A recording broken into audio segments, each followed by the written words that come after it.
નમસ્કાર મિત્રો, વિડીયોમાં તમારું સ્વાગત છે। તો મિત્રો, અત્યારે હાલની ખૂબ જ મોટી અને દુઃખદ ખબર સામે આવી રહી છે। ત્યારે મિત્રો તમને જણાવી દઈએ કે ભાજપના નેતાના ઘરમાં જુગારનો અડ્ડો। જી હા મિત્રો, અત્યારે હાલની આ ખૂબ જ મોટી ખબર સામે આવી રહી છે। ત્યારે મિત્રો તમને વધુમાં વિગતવાર જણાવી દઈએ કે રાજકોટ જિલ્લાના ઉપલેટા તાલુકાના ભાયાવદરમાં પોલીસે રાત્રે દરોડો પાડી જુગારધામ ઝડપી પાડ્યું હતું।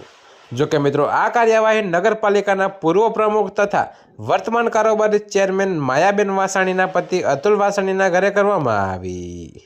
જો કે મિત્રો, અત્યારે હાલની આ ખૂબ જ ચોંકાવનારી ઘટના છે। ત્યારે મિત્રો, ઘટના સ્થળેથી રોકડ રકમ 6 મોબાઈલ અને 4 મોટરસાઇકલ સહિત કુલ રૂપિયા 2.74 લાખનો મુદ્દામાલ જપ્ત કરાયો છે।